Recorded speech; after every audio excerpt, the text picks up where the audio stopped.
నెల్లూరు జిల్లా ఆత్మకూరు నియోజకవర్గం సంగం మండలం జెండా దిబ్బ గ్రామంలో మంత్రి ఆనం రామనారాయణ రెడ్డి వైఎస్ఆర్ కాంగ్రెస్ పై కఠిన వ్యాఖ్యలు చేశారు.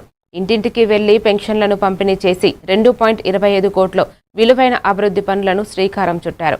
బహిరంగ సభలో ఆయన వైసీపీ ప్రభుత్వంపై విమర్శలు చేస్తూ రాజధాని సమస్య, యువతకు ఉద్యోగాల కొరత, అభివృద్ధి నెరవేర్పు లోపాలను గుర్తు చేశారు. టీడీపీ ప్రభుత్వంలో అమరావతిని రాజధానిగా ఆమోదించినట్లు 14,000 ఉద్యోగాలు కల్పించనున్నట్లు ప్రతి నెల పెన్షన్లు సరఫరా చేస్తామన్నారు.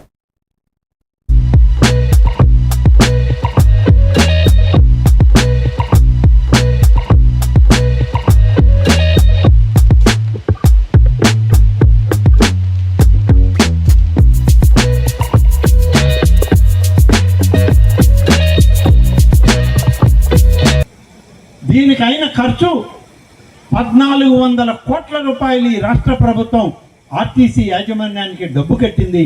మీరు టికెట్కి డబ్బు కట్టలేదు కాబట్టి మీ టికెట్ డబ్బులు వాళ్ళు ప్రభుత్వం దగ్గర ప్రభుత్వ హామీ కాబట్టి ప్రభుత్వం మీరు ఇవ్వాలి అని అంటే ఇవాళ చంద్రబాబు నాయుడు గారి ప్రభుత్వం ఈ 5 కోట్ల ప్రయాణం చెప్పాం. తల్లికి వందనం అంటే పుట్టిన బిడ్డకి రూపాయలు పేద వర్గాల ప్రజలకి పెన్షన్ల రూపకంగా మీకు పంపిణీ చేయడం జరుగుతుంది.